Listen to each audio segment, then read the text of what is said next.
A West Michigan veteran's body identified 80 years after his death. News 8's Ruben Juarez joins us in studio with more on Paw Paw native Wilbur Balance's identification and his family's reaction. Ruben? Brian and Sue, Wilbur was one of hundreds of people who died when Japan attacked Pearl Harbor on December 7, 1941. His remains were recently identified, a discovery bringing some much-needed closure for his relatives.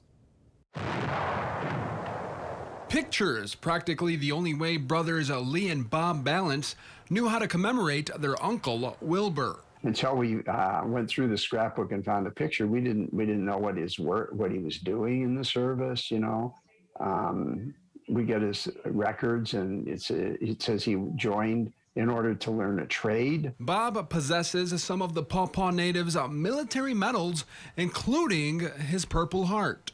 Ended up passing through Lee's and my father, and they're now hanging in my home because they'll go to my son, who's another Ballance. Neither brother was alive when Wilbur died at the age of 20. Occasional comments from our grandmother about how terrible it was that he was lost.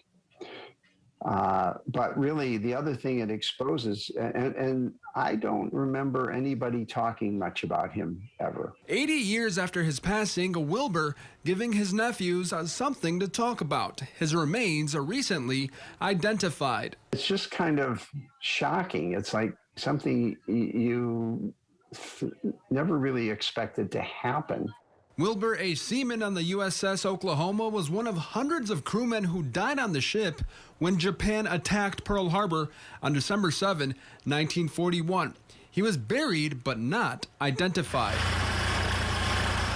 In 2015, the Defense POW MIA accounting agency began to exhume unaccounted bodies from the ship for analysis. About a year ago, the agency reached out to the Balances to see if they would help. Got my mouth swabbed. I had a friend help me swab my mouth and send it in. So we knew that there was stuff going on. Then in March, they received the good news. Astonishing when we got the word that they had identified Uncle Wilbur and had identified sort of significant portions of his skeleton that were all attributed to him. Moved in a way I didn't expect to be. And part of that was the profound sense of respect and dedication of both the Navy personnel and the contractors who have worked on this. Wilbur will be buried at the National Memorial Cemetery of the Pacific in Honolulu in December. Both Lee and Bob plan on being at the service. Reporting in studio, Ruben Juarez, News 8.